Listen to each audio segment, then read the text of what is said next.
स्वागत है आप सभी का अपने YouTube चैनल माई क्लासमेट में। आज के इस वीडियो में हम क्लास 6 के भूगोल के चैप्टर नंबर 6 जिसका नाम है पृथ्वी के प्रमुख स्थल मंडल को पढ़ेंगे, समझेंगे और इसके सभी महत्वपूर्ण प्रश्न अभ्यासों को भी सॉल्व करेंगे। तो ये वीडियो आप सबों के लिए बहुत ही इम्पोर्टेंट है और हेल्पफुल भी साबित होगा और आप इस वीडियो में लास्ट तक बने रहिए। चलिए शुरू करते हैं अपने वीडियो को। हमारा पहला क्वेश्चन है, निम्नलिखित प्रश्नों के उत्तर संक्षेप में दीजिए। निम्नलिखित प्रश्नों के उत्तर संक्षेप में दीजिए। पहला प्रश्न है, प्रमुख स्थल रूप कौन कौन से हैं? प्रमुख स्थल रूप कौन कौन से हैं? हमारा आंसर हो जाएगा प्रमुख स्थल रूप हैं पर्वत, पठार और मैदान। स्थल रूप का अर्थ हो गया थल का भाग, किस किस रूप में स्थल पाया जाता है हमारी पृथ्वी पर, तो वो हो गया पर्वत, पठार और मैदान। स्थल रूप कितने हैं? पर्वत, पठार और मैदान, 3 प्रकार के हैं। क्वेश्चन है हमारा, पर्वत एवं पठार में क्या अंतर है? पर्वत एवं पठार में क्या अंतर है? आंसर हो जाएगा पर्वत का शिखर छोटा और आधार चौड़ा होता है। पर्वत का जो ये आधार है चौड़ा और इसका शिखर यानी कि ऊपरी चोटी छोटा होता है ऐसे। तो ये शिखर छोटा और आधार चौड़ा होता है, जबकि पठार का ऊपरी भाग मेज के समान सपाट तथा आसपास के क्षेत्रों से अधिक उठा हुआ रहता है। पठार का क्या होता है? पठार भी ऐसा रहेगा, ज़्यादातर ऊंचाई का रहेगा, उसका आधार समतल है, ज़्यादातर ऊंचाई का रहेगा और ऊपरी भाग पूरा समतल टेबल के समान रहेगा, पूरा समतल। जिसकी चोटी ऐसी नुकीली हो वो पर्वत हो गया और ये पूरा समतल हो गया तो ये पठार हो गया। उदाहरण के तौर पे देखेंगे, पर्वत जो है वो हिमालय पर्वत जो है वो पर्वत श्रेणी का उदाहरण है और पठार का उदाहरण देखेंगे तो दक्कन का पठार जो है वो पठार का उदाहरण है। प्रश्न है हमारा, पर्वतों के विभिन्न प्रकार कौन कौन से हैं? पर्वतों के विभिन्न प्रकार कौन कौन से हैं? तो आंसर हो जाएगा पर्वतों के 3 प्रकार होते हैं। पर्वतों के 3 प्रकार होते हैं। कौन कौन से? चलिए देखते हैं पर्वत 3 प्रकार के कौन कौन से होते हैं। पहला है हमारा वलित पर्वत, दूसरा है व्रंशोथ पर्वत और तीसरा ज्वालामुखी पर्वत। तो पर्वत 3 प्रकार के होते हैं। प्रश्न है हमारा, मनुष्य के लिए पर्वत किस प्रकार उपयोगी हैं? मनुष्यों के लिए पर्वत किस प्रकार उपयोगी हैं, यानी कि मानव जीवन में पर्वत का क्या महत्व है, पर्वत हमारे लिए क्यों जरूरी है? तो चलिए देखते हैं। आंसर हो जाएगा मनुष्य के लिए पर्वत निम्न प्रकार से उपयोगी हैं। पहला है हमारा, पर्वत जल के संग्रहागार होते हैं। बहुत सी नदियों का स्रोत पर्वतों में स्थित हिमानियों में होता है। बहुत सारी नदियां जो हैं वो पर्वतों से निकलती हैं और उन्हीं में स्थित हिमानियों के द्वारा नदियां निकलती हैं। जब बर्फ पिघलते हैं तो पर्वत से नदियां निकलती हैं। दूसरा पॉइंट है, पर्वतों से प्राप्त जल द्वारा बिजली उत्पन्न की जाती है। पर्वतों से प्राप्त जो जल है उसके द्वारा बिजली उत्पन्न की जाती है। अगला पॉइंट है हमारा, पर्वतों से प्राप्त जल सिंचाई तथा पीने के लिए प्रयोग किया जाता है। पर्वतों से जो भी जल प्राप्त होते हैं उनका प्रयोग हम लोग सिंचाई के लिए या फिर पीने के लिए प्रयोग में लाते हैं। नेक्स्ट पॉइंट है, पर्वतों में अलग अलग प्रकार की वनस्पतियां एवं जीव जंतु पाए जाते हैं। पर्वत जो है वो विभिन्न प्रकार की जड़ी बूटियों, वनस्पतियों एवं अजीबो अजीब प्रकार के जीव जंतुओं का घर है। समझिए कि उनको वहाँ निवास स्थान देता है, पर्वत जो है उन्हें निवास देता है अपने अंदर। नेक्स्ट पॉइंट है हमारा, पर्वत पर्यटन को बढ़ावा देते हैं। पर्वत जो है वो पर्यटन को बढ़ावा देते हैं। हम लोग देखिए घूमने के लिए कितने लोग कुल्लू, मनाली, शिमला, हिमालय के क्षेत्रों में श्रीनगर वगैरह जाते हैं घूमने के लिए पर्वतों पर। वहाँ पर्यटन के लिए बहुत सारे लोग, जिससे हमारे इनकम में भी मदद होता है, वहाँ पर्यटन को बढ़ावा मिलता है। तो इस प्रकार से पर्वत हमारे लिए उपयोगी हैं, सहयोगी हैं। प्रश्न है हमारा, मैदानों का निर्माण किस प्रकार होता है? मैदानों का निर्माण किस प्रकार होता है? हम लोग अभी पढ़े कि स्थल रूप 3 प्रकार के होते हैं, पर्वत, पठार एवं मैदान। पर्वत में पढ़े कि उनका आधार चौड़ा और शिखर पतला होता है और मैदान पठार के बारे में भी बता दिया आपको कि उसका ऊपरी भाग जो होता है वो नुकीला न होकर समतल होता है। और अब समझेंगे कि मैदान क्या है और उसका निर्माण किस प्रकार होता है। तो चलिए आंसर की ओर बढ़ते हैं। आंसर है, नदियों और उनकी सहायक नदियों द्वारा। नदियाँ जो बड़ी बड़ी नदियाँ हैं और उनकी छोटी छोटी सहायक नदियों के द्वारा मैदान बने हैं। नदियाँ पर्वतों के ढालों पर से नीचे की ओर बहती हैं तथा उन्हें अपर्दित कर देती हैं। अपरदित का मतलब जब वो ऊंचाई से गिरती हैं तो उनके साथ में छोटे छोटे पत्थर के टुकड़े भी वहाँ से उसके साथ में टूट के गिर जाते हैं। वे अपरदित पदार्थों को अपने साथ आगे की ओर लेके जाती हैं, जैसे जैसे उनका बहाव होता है वो जो भी पत्थर हैं पानी के बहाव के साथ में बहते बहते आगे की ओर आ जाते हैं। और अपने साथ ढोए जाने वाले पदार्थों जैसे पत्थर, बालू या सिल्ट को वे घाटियों में निक्षेपित कर देती हैं। जो भी अपने साथ बहा करके वो ला रही हैं, पत्थर हो, बालू है, जो भी वस्तुओं को वो ला रही हैं अपने साथ धारा में बहा के, वो उन्हें घाटियों में आके जो नीचे का एरिया होता है उसमें आके उसको छोड़ देती हैं। और उन्हीं निक्षेपों से मैदान का निर्माण होता है। उसी निक्षेपों से क्या होता है, मैदान का निर्माण होता है। छोटे छोटे बालू पत्थर सिल्टर नीचे घाटी में जहाँ जाते हैं वहाँ गिराती चल जाती हैं, जिससे वहाँ का ज़मीन समतल हो जाता है और मैदान का निर्माण होता है। प्रश्न है हमारा, नदियों द्वारा निर्मित मैदान सघन जनसंख्या वाले होते हैं क्यों? नदियों द्वारा जो भी निर्मित मैदान है उसमें जनसंख्या बहुत पाई जाती है, इसका क्या कारण है? चलिए आंसर देखते हैं। मैदान बहुत अधिक उपजाऊ होते हैं। मैदान जो भी होते हैं वो बहुत अधिक उपजाऊ होते हैं क्योंकि वो नदियों के द्वारा लाए गए पत्थर, बालू और मिट्टी से बने होते हैं। यहाँ परिवहन के साधनों का निर्माण करना आसान होता है।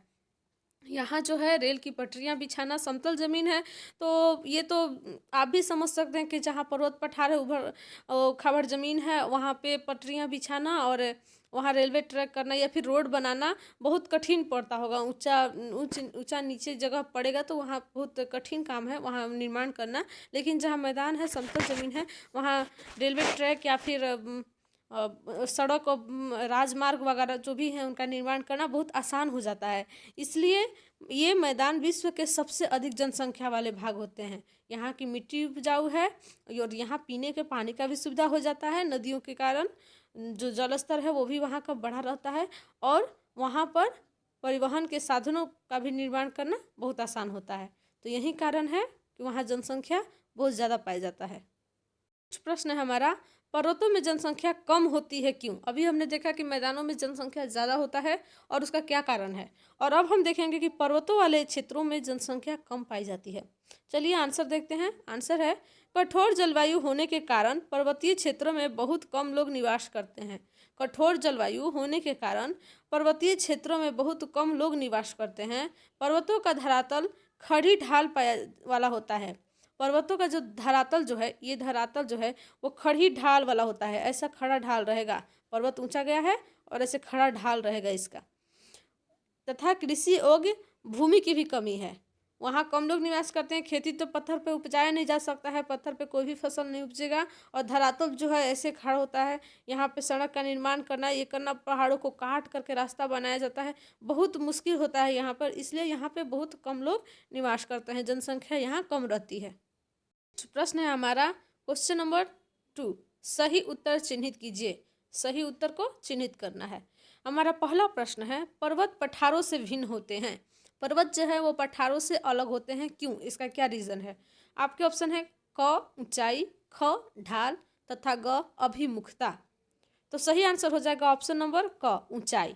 ऊंचाई के कारण पर्वत और पठारों में अंतर पाया जाता है। पर्वतों की ऊंचाई ज़्यादा नहीं होती है, वहाँ ऐसा उसकी नुकीली चोटी रहती है, धरातल समतल रहेगा। और पहाड़ पठारों की ऊंचाई ज़्यादा होती है और इसका धरातल ऐसा रहता है, सतह में रहता है, चिकना रहता है। और ये उसका धरातल हो गया, ये उसकी चोटी जो है सतह में होती है। प्रश्न है हमारा, हिमानी कहाँ पाई जाती है? हिमानी कहाँ पाई जाती है? आपके ऑप्शन है क पर्वतों में, ख मैदानों में तथा ग पठारों में। तो अभी हमने पढ़ा कि पर्वतों से हिमानियाँ निकलती हैं, हिमानी पाई जाती हैं, जहाँ से हजारों हजारों नदियाँ निकलती हैं। कई अनेकों नदियाँ निकल रही हैं, कोई छोटी कोई बड़ी, विभिन्न प्रकार की नदियाँ निकलती हैं। तो अभी हमने पीछे पढ़ चुके हैं, तो इसलिए हमें आंसर तो मालूम ही है कि इनका आंसर हो जाएगा ऑप्शन नंबर क, पर्वतों में। हिमानियाँ कहाँ पाई जाती हैं? तो पर्वतों में। नेक्स्ट क्वेश्चन है हमारा, दक्कन का पठार कहाँ स्थित है? दक्कन का जो पठार है वो कहाँ स्थित है? आपके ऑप्शन है क केन्या, ख ऑस्ट्रेलिया और ग भारत। दक्कन का पठार कहाँ स्थित है? तो सही आंसर हो जाएगा ऑप्शन नंबर ग भारत। दक्कन का पठार जो है वो भारत में स्थित है। नेक्स्ट प्रश्न है हमारा क्वेश्चन नंबर 4, यांगत्से नदी कहाँ बहती है? यांगत्से नदी कहाँ बहती है? आपके ऑप्शन है क दक्षिणी अमेरिका, ख ऑस्ट्रेलिया तथा ग चीन। तो सही आंसर हो जाएगा ऑप्शन नंबर ग चीन। चीन की नदी है यांगत्से। यांगत्से जो है वो चीन में बहती है। नेक्स्ट प्रश्न है हमारा, यूरोप की एक महत्वपूर्ण पर्वत श्रृंखला कौन सी है? यूरोप की महत्वपूर्ण पर्वत श्रृंखला का नाम बताना है। आपके ऑप्शन है क एंडीज, ख आल्प्स, ग रॉकीज।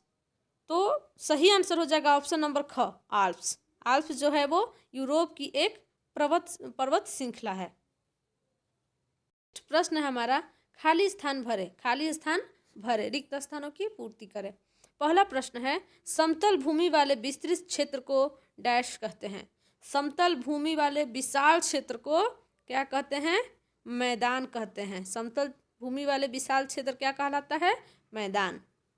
नेक्स्ट प्रश्न है हमारा, हिमालय एवं आल्प्स डैश पर्वतों के उदाहरण है। हिमालय और आल्प्स जो हैं वो कौन से पर्वतों का उदाहरण है? आंसर हो जाएगा युवा वलित पर्वत। कौन है? युवा वलित पर्वत। वलित पर्वत के उदाहरण है। हिमालय जो है वो वलित पर्वत का उदाहरण है, याद रखिएगा, इंपॉर्टेंट है ये तथ्य। नेक्स्ट प्रश्न है हमारा क्वेश्चन नंबर 3, डैश क्षेत्रों में खनिजों की प्रचुरता होती है। खनिजों की प्रचुरता कहाँ होती है? डैश क्षेत्रों में खनिजों की प्रचुरता होती है। तो सही आंसर हो जाएगा पठार। पठारी क्षेत्रों में खनिजों की भरपूर मात्रा पाई जाती है। नेक्स्ट क्वेश्चन हमारा क्वेश्चन नंबर 4, डैश जो है पर्वतों का एक क्रम है। पर्वतों के क्रम को क्या कहते हैं? एक लाइन से बहुत सारी पर्वतें हैं तो उनके क्रम को क्या कहते हैं? आंसर हो जाएगा श्रृंखला। श्रृंखला जो है वो पर्वतों का एक क्रम है। पर्वत श्रृंखला हम लोग बोलते हैं ना, तो श्रृंखला जो है वो पर्वतों का एक क्रम है। नेक्स्ट प्रश्न है हमारा क्वेश्चन नंबर 5, डैश क्षेत्र कृषि के लिए सबसे अधिक उत्पादक क्षेत्र होते हैं। अभी हम लोगों ने पढ़ा कि किस क्षेत्र में जनसंख्या अधिक पाई जाती है और कौन से क्षेत्रों में कृषि कार्य आसानी से होते हैं, मिट्टी वहाँ की उपजाऊ होती है।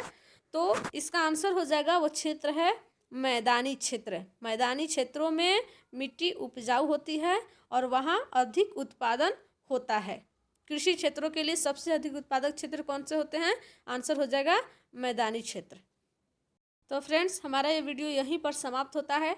आप सबको ये वीडियो कैसा लगा कमेंट में बताइए। अच्छा लगा हो तो लाइक कीजिए और अपने दोस्तों के पास शेयर कीजिए। और यदि इस वीडियो से संबंधित, इस चैप्टर से संबंधित यदि कोई भी डाउट आपके मन में रह गया है तो हमें प्लीज़ कमेंट में बताइए। हम आपके डाउट को क्लियर करने का भरपूर कोशिश करेंगे। तो अभी तक यदि आपने हमारे YouTube चैनल को सब्सक्राइब नहीं किया है तो उसे जल्दी से सब्सक्राइब कीजिए। मिलते हैं नेक्स्ट वीडियो में, तब तक के लिए धन्यवाद। Thanks for watching.